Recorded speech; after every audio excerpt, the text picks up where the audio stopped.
দেশ যখন সীমাহীন রাজনৈতিক অবিশ্বাস আর অনিশ্চয়তার দোলাচলে তখন ত্রাতার ভূমিকায় সামনে আসে বিচার বিভাগ। নির্বাহী বিভাগের কর্তৃত্বমুক্ত হয় আইন অঙ্গন। সংবিধানে ফিরে আসে সকলের কাঙ্ক্ষিত নির্দলীয় তত্ত্বাবধায়ক সরকার ব্যবস্থা।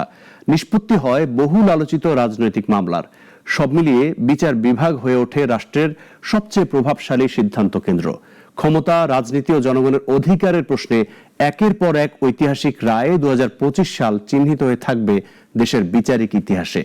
বিদায়ী বছরের আদ্যপান্ত জানাচ্ছেন অলিউল রনি। ২০২৫ বিচার বিভাগের ইতিহাসে ঘটনাবহুল এক বছর। দীর্ঘ ২ যুগের অপেক্ষার অবসান ঘটিয়ে ১১ই ডিসেম্বর বিচার বিভাগ পায় তার স্বাধীনতা। রাজপথ থেকে উঠে আসা সদ্য সাবেক প্রধান বিচারপতি ডক্টর সৈয়দ রেফাত আহমেদের হাত ধরে যাত্রা শুরু করে সুপ্রিম কোর্ট সচিবালয়। চলতি এবছরের ৪ ডিসেম্বর অন্তর্বর্তী সরকার নিয়ে সকল বিতর্কে পানি ঢালেন দেশের সর্বোচ্চ আদালত। অধ্যাপক ডক্টর মোহাম্মদ ইউনূসের নেতৃত্বাধীন সরকারের গঠন ও শপথ গ্রহণের বৈধতা নিয়ে হাইকোর্টের দেয়া রায় বহাল রাখেন আপিল বিভাগ। তারা হাইকোর্টের রায়ের মধ্যে কোনো ভ্রান্তি, ভুল, বেআইনি কোনো কিছু পাননি। বছরের ২০শে নভেম্বর সর্বোচ্চ আদালতে দেশের মানুষ পায় ভোটের অধিকার। নির্বাচনকালীন নির্দলীয় তত্ত্বাবধায়ক সরকার ব্যবস্থা বাতিলের রায় অবৈধ ঘোষণা করেন আপিল বিভাগ। সেই সঙ্গে ত্রয়োদশ সংশোধনী বৈধ ঘোষণা করে সংবিধানে পুনর্বহাল করা হয় তত্ত্বাবধায়ক সরকার ব্যবস্থা। ত্রয়োদশ সংশোধনী যে তত্ত্বাবধায়ক সরকার ব্যবস্থা সেটা সংবিধানে ফিরে আসে। ৩ সেপ্টেম্বর দেশবাসীর নজর ছিল হাইকোর্টে। দেশের সর্বোচ্চ বিদ্যাপীঠ ঢাকা বিশ্ববিদ্যালয়ের কেন্দ্রীয় ছাত্র সংসদ নির্বাচনের ফয়সালা দেন আপিল বিভাগ। বিদায়ী বছরের ১ জুন আদালতের রায় ভাগ্য খুলে যায় বাংলাদেশ জামায়াতে ইসলামীর। নিবন্ধন অবৈধ ঘোষণা করে হাইকোর্টের দেয়া রায় বাতিল করেন সুপ্রিম কোর্ট আপিল বিভাগ।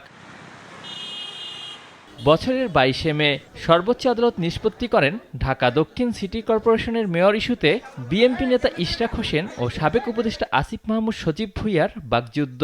ইশরাক হোসেনকে মেয়র ঘোষণা করে নির্বাচন কমিশনের প্রজ্ঞাপন স্থগিত চেয়ে করা রিট খারিজ করে দিয়ে হাইকোর্ট বলেন, মেয়র হিসেবে শপথ পড়তে বাধা নেই বিএনপির এই নেতার। ২০২৫ স্মরণীয় হয়ে থাকবে রাজনীতির মাঠের বড় দল বিএনপির কাছে। মামলার বেড়াজাল থেকে মুক্তি পান দলটির চেয়ারপারসন বেগম খালেদা জিয়া ও ভারপ্রাপ্ত চেয়ারম্যান তারেক রহমান সহ লক্ষ লক্ষ নেতাকর্মী। এবছরের ১৫ই জানুয়ারি জিয়া অরফানেজ ট্রাস্ট দুর্নীতি মামলা থেকে মা ছেলেকে খালাস দিয়ে রায় দেন আপিল বিভাগ। বহুল আলোচিত ২১শে আগস্ট গ্রেনেড হামলা মামলার নিষ্পত্তি ঘটে এবছর। যাবজ্জীবন কারাদণ্ডপ্রাপ্ত বিএনপির ভারপ্রাপ্ত চেয়ারম্যান তারেক রহমান ও মৃত্যুদণ্ডপ্রাপ্ত সাবেক স্বরাষ্ট্র প্রতিমন্ত্রী লুৎফুজ্জামান বাবর সহ সব আসামিকে খালাস করে হাইকোর্টের দেয়া রায় বহাল রাখেন আপিল বিভাগ। আলোচিত বুয়েট শিক্ষার্থী আবরার ফাহাদ হত্যা মামলায় বিচারিক আদালতের দেয়া ২০ জনের মৃত্যুদণ্ড ও ৫ আসামির যাবজ্জীবন সাজা বহাল রাখেন হাইকোর্ট।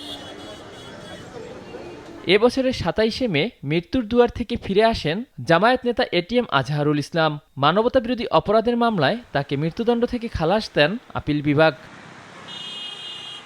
বছরের শেষ লগ্নে ২৭শে ডিসেম্বর বর্ণাঢ্য বিচারিক ক্যারিয়ারের ইতি টানেন প্রধান বিচারপতি নিয়োগ প্রক্রিয়ায় রেওয়াজ ভেঙে প্রধান বিচারপতির আসনে বসা দেশের ২৫তম প্রধান বিচারপতি ডক্টর সৈয়দ রেফাত আহমেদ। পরে বিচার বিভাগের গুরুদায়িত্ব পান আপিল বিভাগের বিচারপতি জুবাইর রহমান চৌধুরী। ২৮শে ডিসেম্বর প্রধান বিচারপতি হিসাবে শপথবাক্য পাঠ করেন তিনি। অলিউল রনি, নাগরিক, ঢাকা।